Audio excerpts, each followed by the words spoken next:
감사합니다.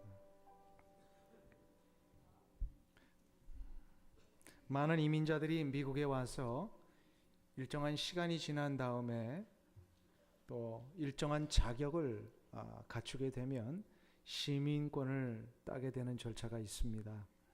시민권을 얻을 때에 반드시 거쳐야 하는 중요한 행사가 하는데 이게 바로 귀화 선서 행사입니다. Naturalization Oath Ceremony라고 해서 반드시 이 외국에서 태어난 사람 중 가운데 이제는 미국의 시민으로 귀화하겠다라고 하는 그런 선서를 하는 시간입니다.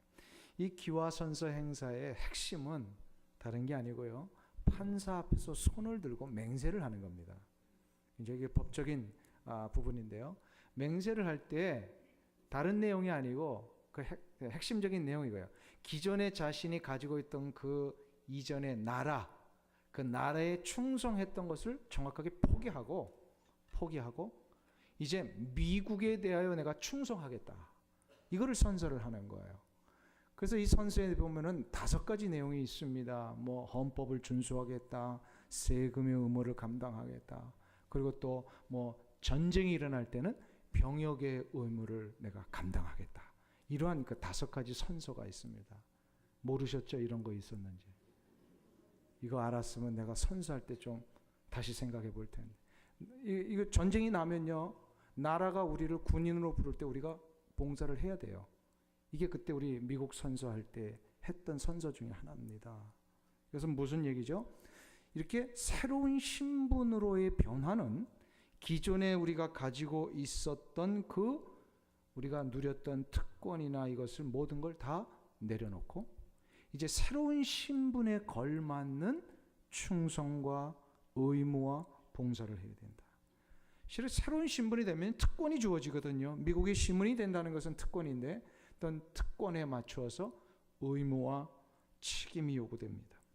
우리 성도들은 세상의 나라의 신분으로 살다가 이제 하나님 나라의 신분으로 바뀌어진 사람들입니다. 그래서 하나님 나라의 시민이 되었다라고 하는 것은 사도 바울의 표현에 의하면, 오늘 본문에 의하면 이 하나님 나라의 시민으로서의 특권이 주어진과 동시에 또 여기에 걸맞는 책임과 의무를 다해야 된다는 거예요.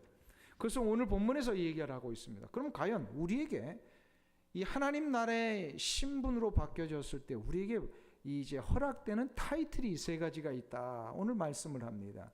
오늘 본문에 보면 이제 빚진 자가 된다. 그리고 2번째로는 하나님의 아들이 된다. 그리고 3번째로는 하나님의 후사, 곧 하나님의 상속자가 된다. 라고 하는 이 3가지 신분의 변화가 일어나게 된다. 과연 빚진 자라고 하는 것, 하나님의 아들이 된다는 것, 상속자가 된다라는 것, 이건 무슨 뜻이기에? 그리고 거기에 걸맞는 책임과 의무는 무엇이기에 오늘 이것을 말씀하는 것일까? 이걸 오늘 한번 살펴보면서 우리가 하나님 나라의 시민으로서의 걸맞는 삶을 한번 정리하시는 시간이 되셨으면 좋겠어요. 첫 번째로 우리 모든 성도들은 빚진 자가 됩니다. 빚진 자. 한번 따라하겠습니다. 우리는 빚진 자이다. 그래서 빚할 때는 대부분 뭐부터 떠올리세요? 돈 빚진 거. 괜히 이런 거 생각하면 우리 또 스트레스 받는데, 여기서는 그런 그 스트레스 받는 빚이 아니에요. 이거는 뭐 사랑의 빚과 같은 것 있잖아요. 우리는 은혜의 빚을 진 사람입니다. 이런 것처럼 좋은 의미로서의 빚을 진 자다라고 하는 뜻입니다. 그것을 12절이 이렇게 가르쳐 주셔요. 한번 12절을 보세요. 12절 한꺼번에 우리 합독하겠습니다. 그러므로 형제들아, 우리가 빚진 자로 돼 육신에게 져서 육신대로 살 것이 아니니라. 아멘. 사도 바울은 우리 모든 성도들이 빚진 자라고 말씀합니다. 우리는 누구에게 무슨 빚을 진 자입니까? 정확하게 말씀드리면 우리 주 예수 그리스도에게 생명의 빚을 진 자입니다. 생명의 빚을 졌다라는 건 뭐예요? 우리가 예수님으로부터 생명을 거저 받았다라는 겁니다.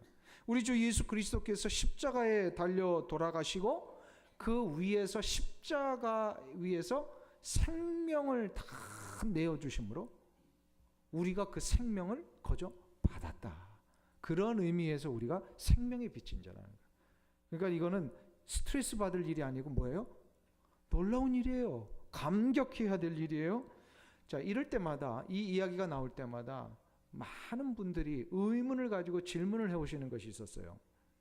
예수님이 십자가에 달려 돌아가심으로 해서 우리가 생명을 얻었다라고 하는 이 이야기가 나올 때마다 이런 질문이 있어요. 어떻게 2000년 전에 이루어진 예수님의 십자가의 희생이 지금 이후에 살고 있는 나에게 이루어진 것입니까? 이런 질문이 나오더라는 거죠. 여러분들은 어떠세요? 이런 질문을 해보신 적 있으세요? 아니 2000년 전의 일이 지금 나하고 무슨 상관이 이게 지금 나를 위한 희생이고 나에게 생명을 내어주셨다라고 하시는 걸까? 근데 그것은요 한 가지만 알면 돼요. 십자가는 하나님의 특별한 간섭입니다. 아주 특별한 일이라는 거예요. 즉 하나님의 이 특별한 섭리 때문에 예수님께서 2000년 전에 이루신 그 십자가의 희생은 하나님이 그 이전 시간의 모든 사람에게 그리고 그 이후의 모든 사람들에게 이거를 동시에 아우를 수 있도록 특별히 섭리하셨다라는 거예요. 십자가만이 갖는 아주 특별한 역사입니다.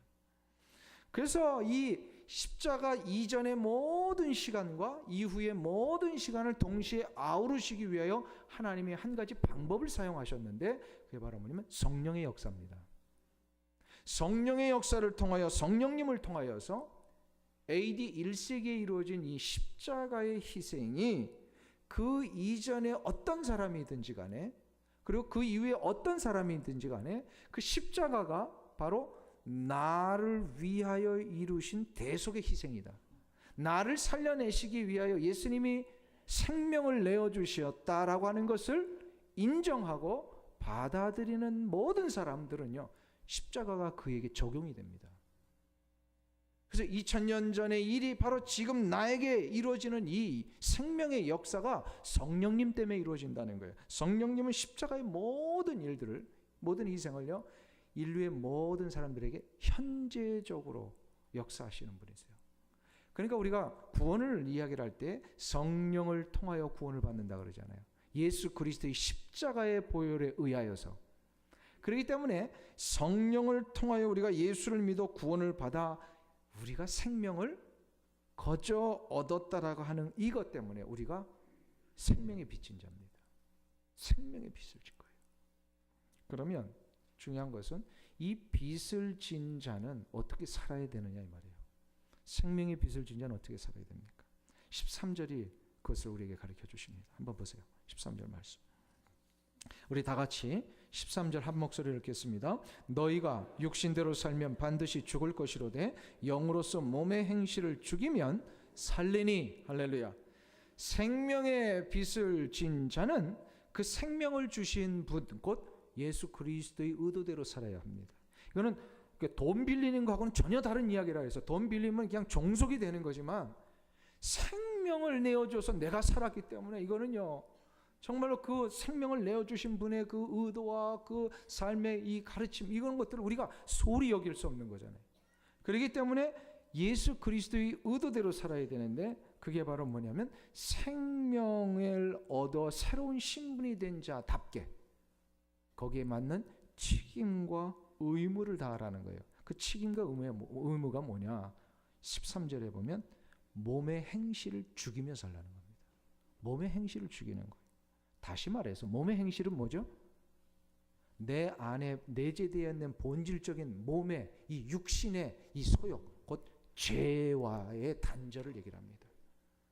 몸의 행실을 죽이는 것은 죄와의 단절입니다. 그래서 이것을 사도 바울은 로마서 6장에 가면 이미 이 부분에 대해서 좀 설명을 해주셨어요. 우리 로마서 6장 12절로 한번 가보실래요?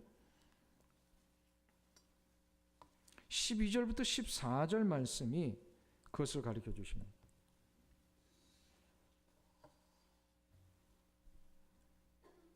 로마서 6장 12절에서 14절 말씀 우리 다 같이 한 목소리로 석절 합독하겠습니다. 그러므로 너희는 죄로 너희 죽을 몸에 왕노릇하지 못하게 하여 몸의 사욕을 순종치 말고 또한 너희 지체를 불의의 병기로 죄에게 드리지 말고 오직 너희 자신을 죽은 자 가운데서 다시 산 자같이 하나님께 드리며 너희 지체를 의의 병기로 하나님께 드리라. 죄가 너희를 주관치 못하리니 이는 너희가 법 아래 있지 아니하고 은혜 아래 있음이니라. 아멘. 자, 보세요.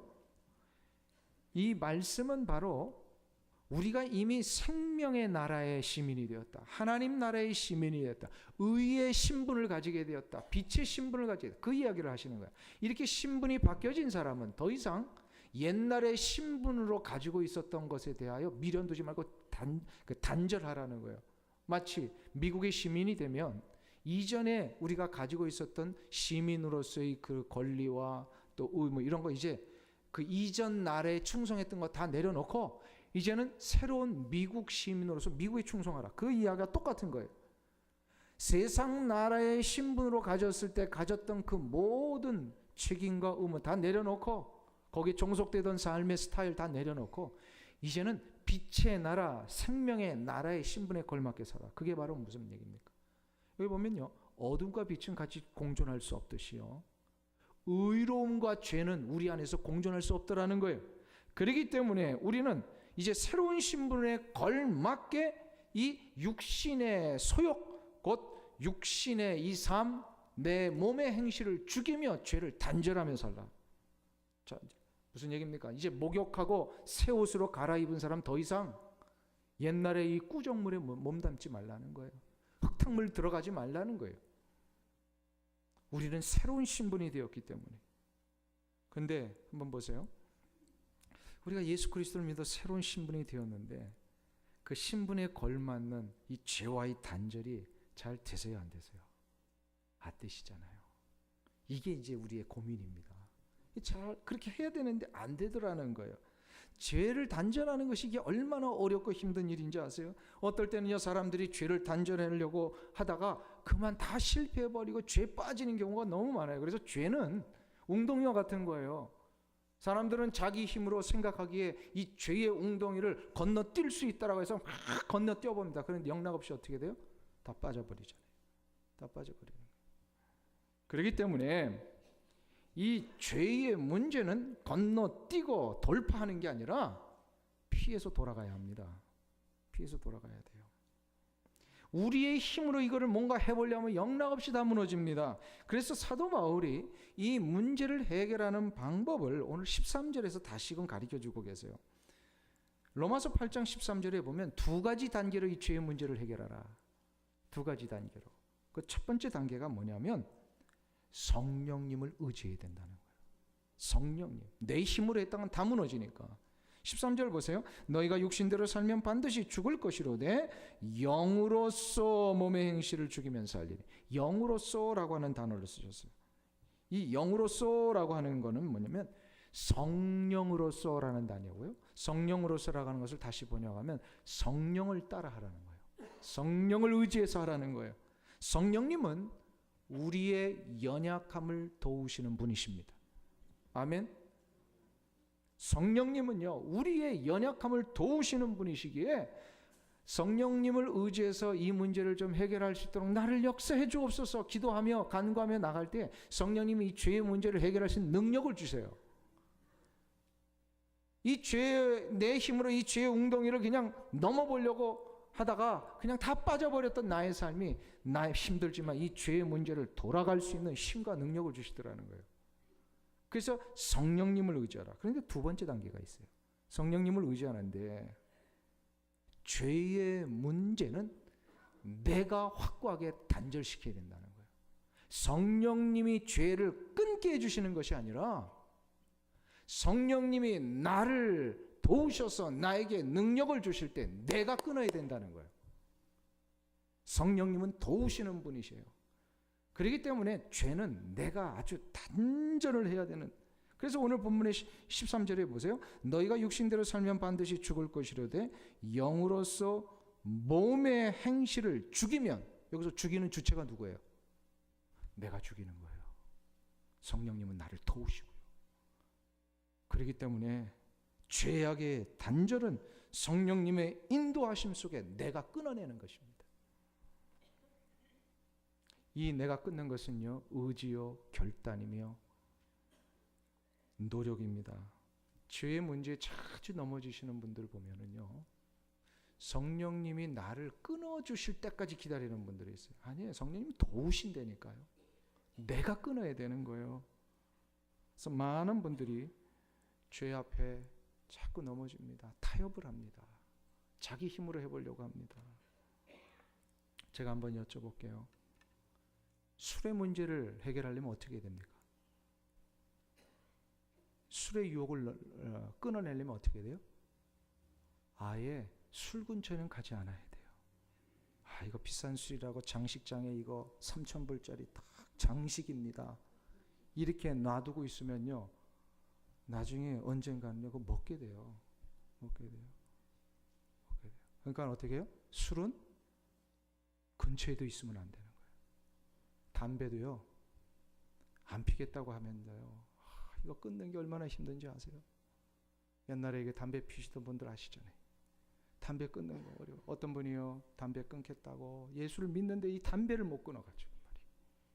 이 자리에도 혹시 담배 못 끊는 분 계십니까? 요 이야기를 잘 한번 들어보세요.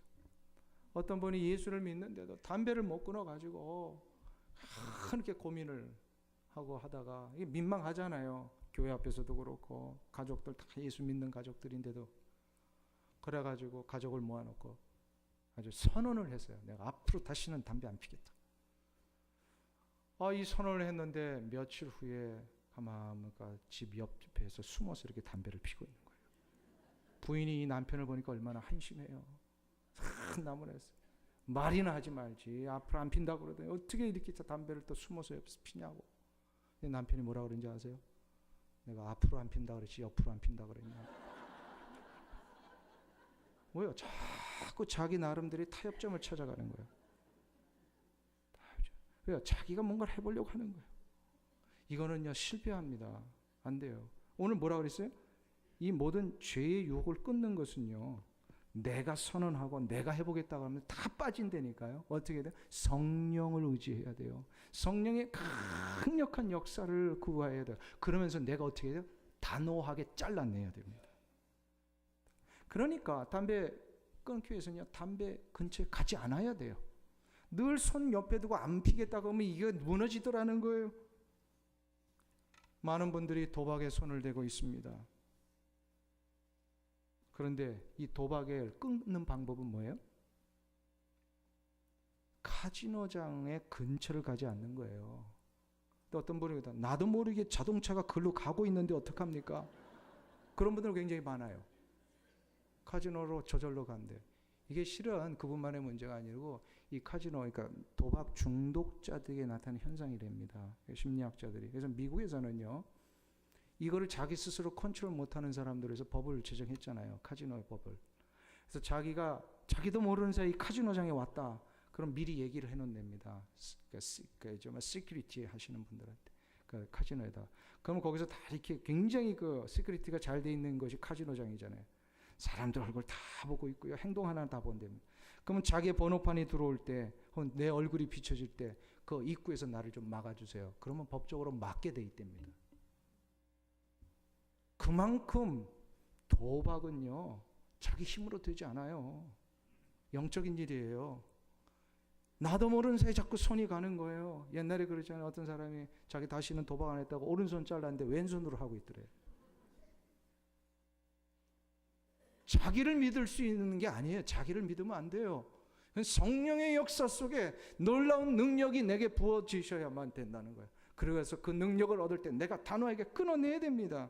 우리는 연약한 사람들입니다. 내버려 두면요, 조금이라도 그냥 내버려 두면 자꾸 죄의 웅덩이로 가게 되어 있습니다. 그렇기 때문에 성령님의 인도하심을 날마다 요청하면서 빚진 자답게 살아야 돼요. 생명을 주셨기 때문에, 이 놀라운 깨끗하고 거룩한 생명을 주셨기 때문에 거룩하고 깨끗한 삶을 살기 위하여 성령을 날마다 의지하세요. 몸의 행실을 죽이고 하나님이 원하시고 기뻐하시는 거룩한 길을 가기 위하여 단절하며 사는 삶, 아예 환경과 여건을 만들어 놓지 않는 삶, 이것이 바로 빚진 자의 삶입니다. 이 결단이 여러분들 가운데 일어나시기를 축원합니다. 두 번째로 우리는 어떠한 신분으로 바뀌었느냐, 오늘 본문에 보니까 하나님의 아들이라는 신분을 받았다는 겁니다. 한번 따라하겠습니다. 우리는 하나님의 아들이다. 하나님의 아들이 과연 무슨 뜻일까? 14절을 우리 한번 보겠습니다. 로마서 8장 14절 말씀. 같이 한 목소리 읽습니다. 무릇 하나님의 영으로 인도함을 받는 그들은 곧 하나님의 아들이라. 하나님의 아들이라. 여기서 지금 우리의 신분이 하나님의 아들이라고 말씀하시면서 이게 더 정확하게 무슨 뜻인지를 15절에서 부연 설명을 하십니다. 사도 바울이 15절을 보세요. 아들이 되었는데 그게 무슨 아들이냐면 너희는 다시 무서워하는 종의 영을 받지 아니하였고 양자의 영을 받았으므로 아바 아버지라 부르짖느니라. 즉 무슨 얘기냐면요, 양자가 되었다라는 거예요. 우리 모두가 하나님의 양아들이 되었습니다. 믿습니까? 우리 더 쉽게 말하면 양딸, 양아들 다 됐다라는 거예요.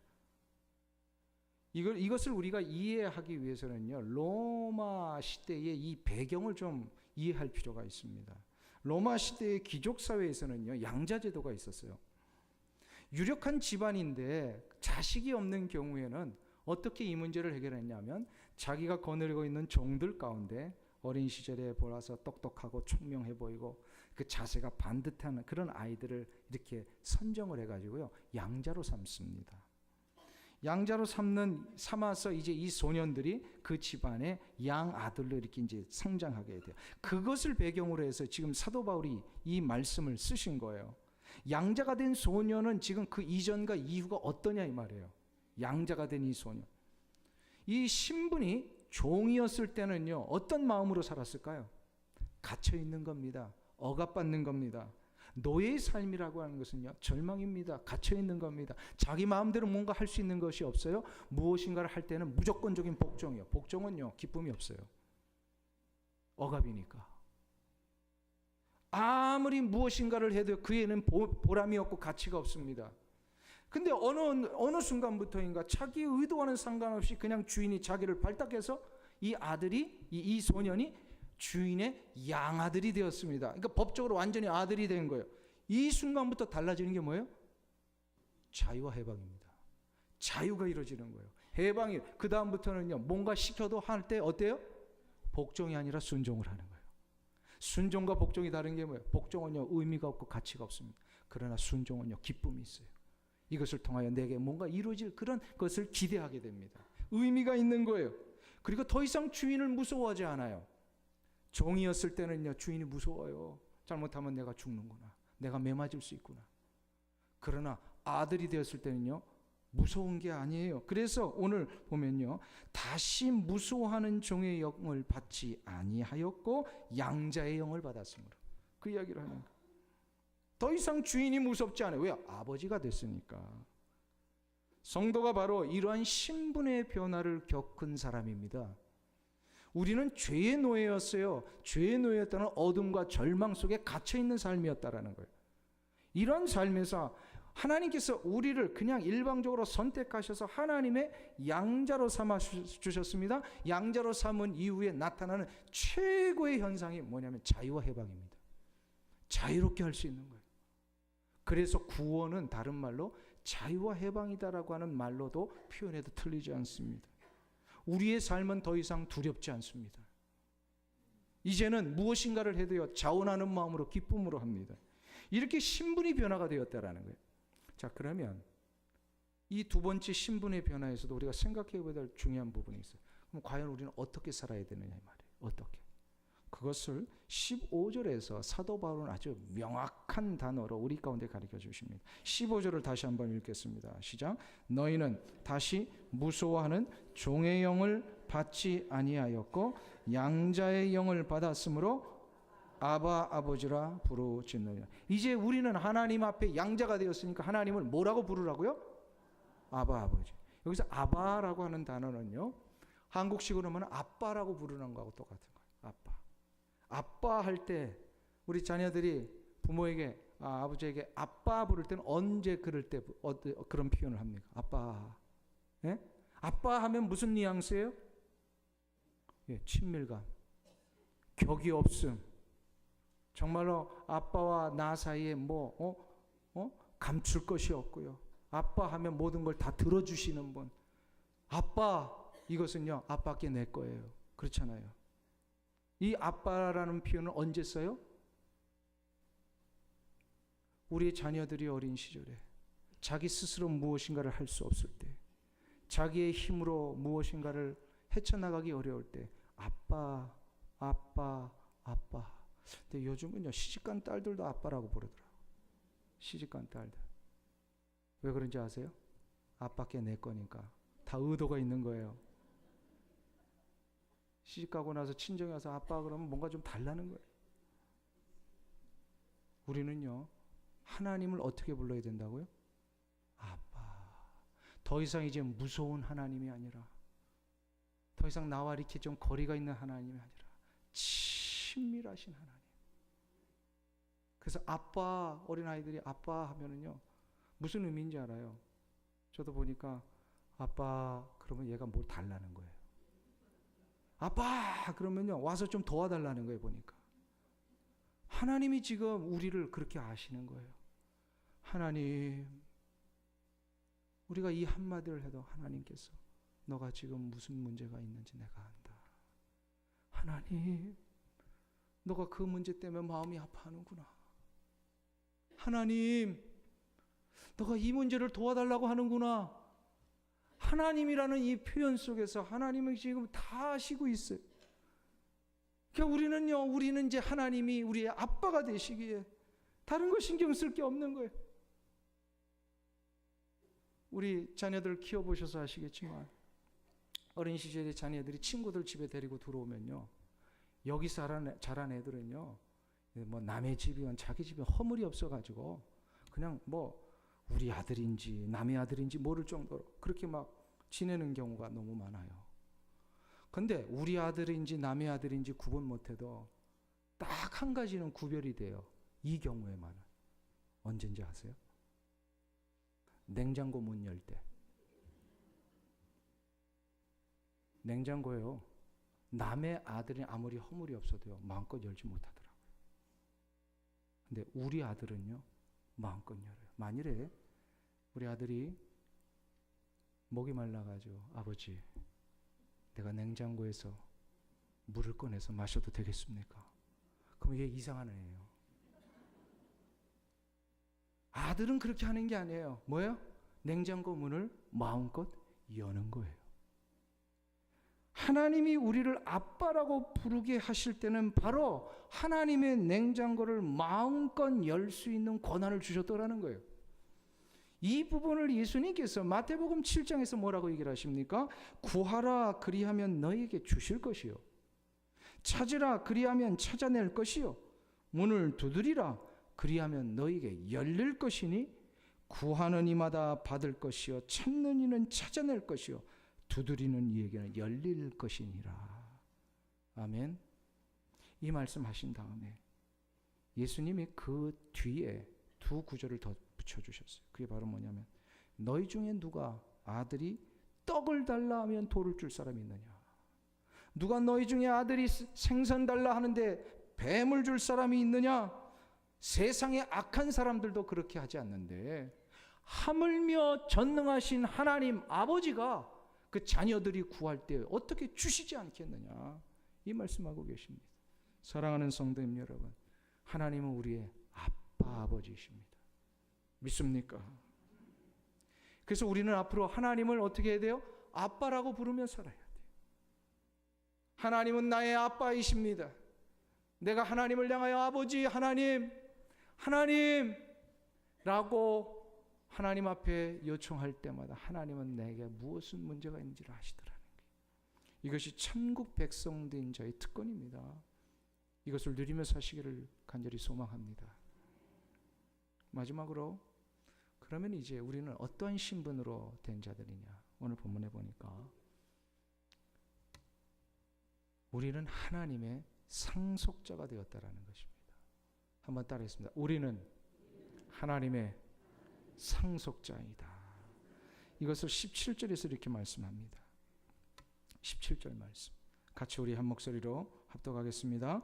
자녀이면 또한 후사 곧 하나님의 후사여 그리스도와 함께한 후사니 우리가 그와 함께 영광을 받기 위하여 고난도 함께 받아야 될 것이니라. 아멘. 우리가 하나님의 자녀가 된 순간부터 빚진 생명의 빚을 진 자요, 하나님의 이제 양자가 되었는데, 오늘 본문이니까 세 번째 위상이 또 하나 있어요. 새로운 신분이 있어요. 하나님의 후사가 된다. 이게 상속자라는 뜻이에요. 상속자는 무엇이 보장된 거예요? 아버지의 재산을 그대로 다 물려받는 것이 보장된 사람입니다. 그런데 이 이야기를 하면서 사도 바울이 조금 그 뒤에 한 가지를 붙이셨어요. 상속 이야기를 하는데 왜 고난 이야기를 하셨을까요? 보세요.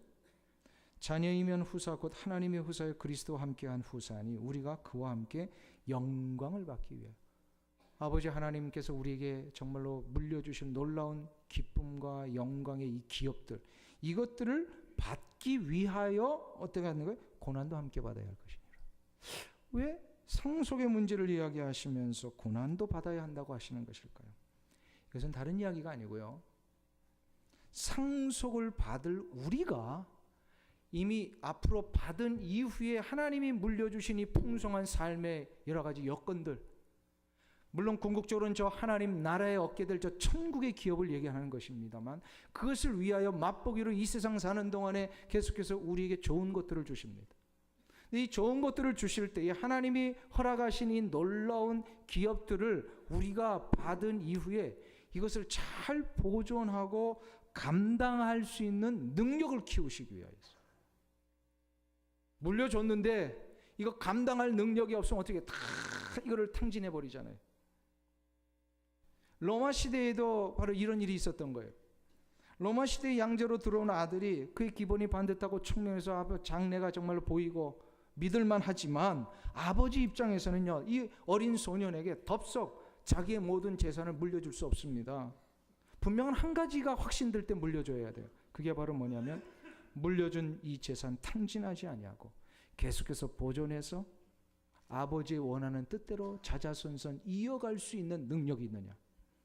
이 능력이 확인될 때까지는 물려주지 않습니다. 이 능력 확인하지 못하고 줬다가 세상의 이야기들 보세요. 덥석덥석 줬다가 다 탕진해버리고 그 자식도 망가지고 그런 경우들이 얼마나 많아요. 로마 시대에도 그것을 이제 미리 준비시키기 위하여서 양자로 들어온 아들에게 재산을 관리할 수 있는 능력을 키워주는 일을 시작합니다. 그게 바로 뭐냐면 트레이닝이에요. 훈련이에요. 양자에게 훈련을 시킵니다. 이것을 다른 말로 고난이라고 얘기를 한 거예요. 즉 어려움을 겪어봐야 물려받은 재산이 얼마나 소중한 것인지를 알게 되더라는 거예요.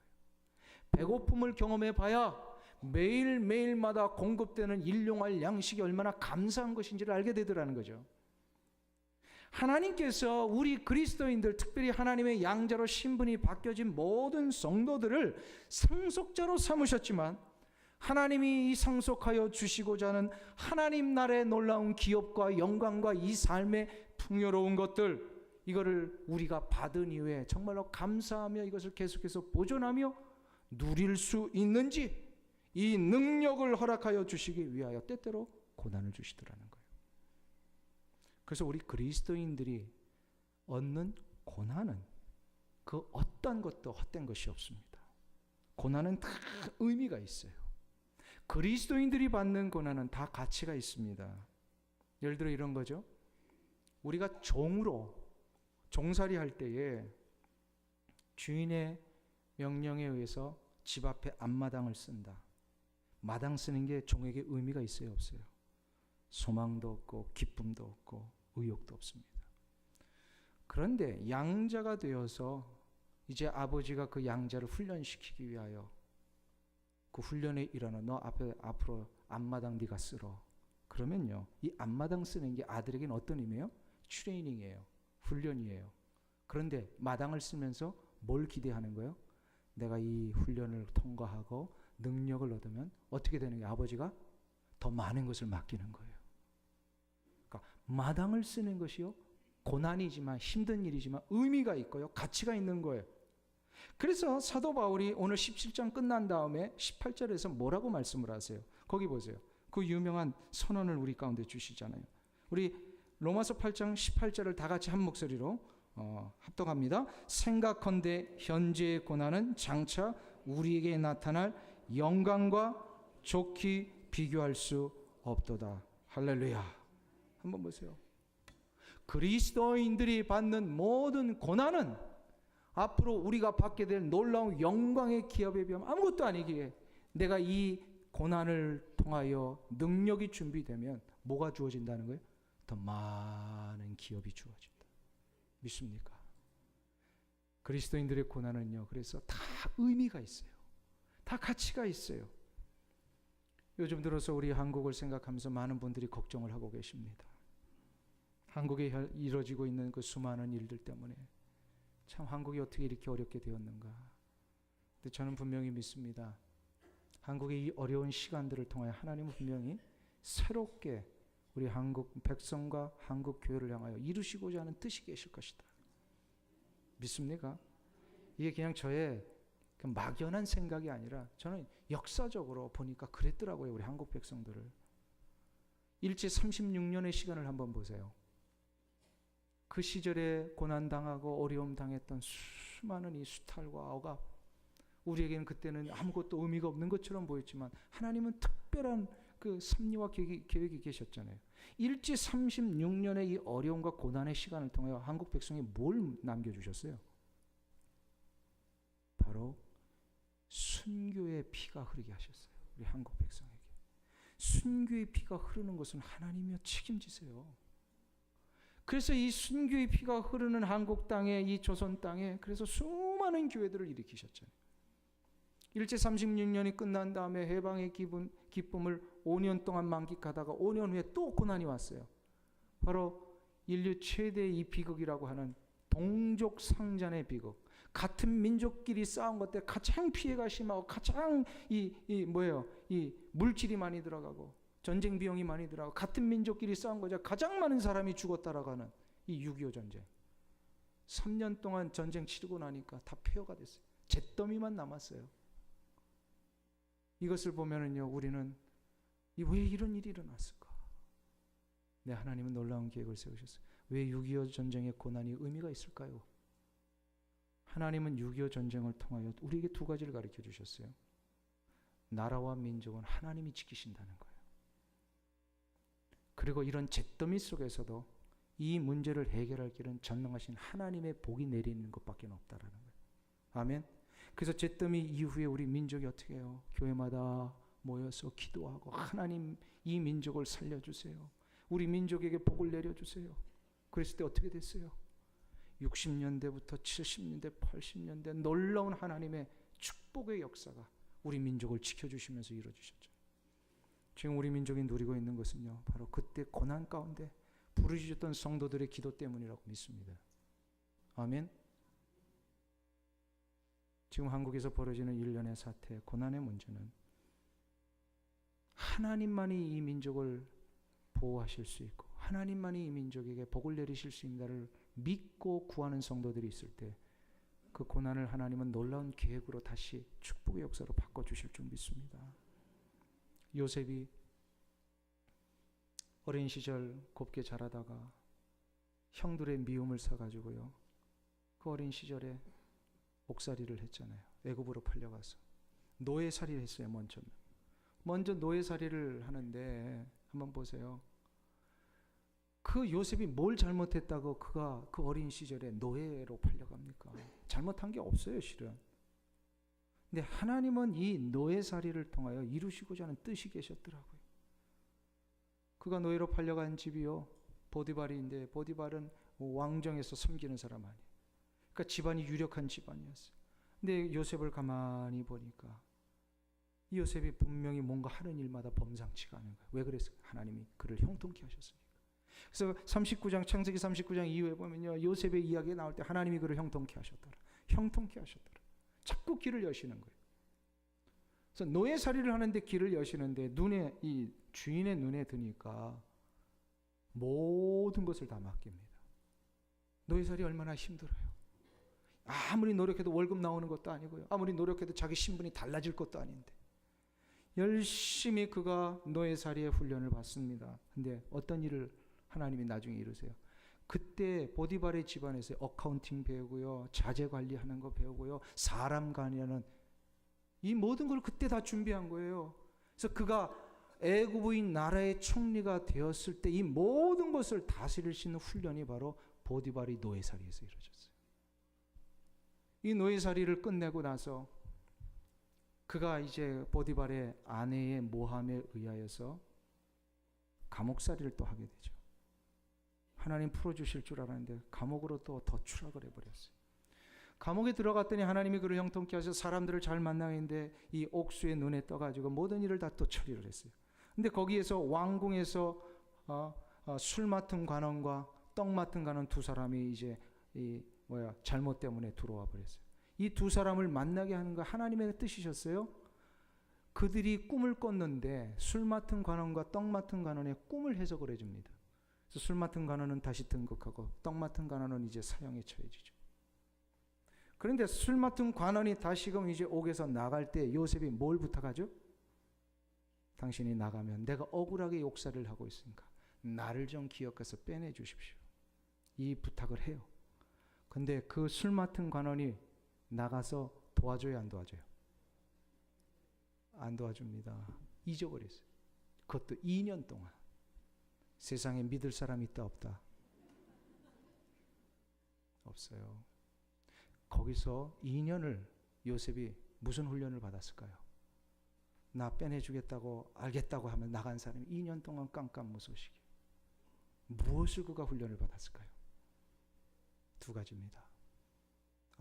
사람은 믿음의 대상이 아니라 사랑의 대상이구나. 믿음의 대상은 오직 전능하신 하나님 한 분뿐이시라는 거예요. 그리고 자신의 문제를 해결하실 수 있는 분은 하나님뿐이시라는 거예요. 이거를 그가 2년 동안 뼈저리게 느끼지 않았어요.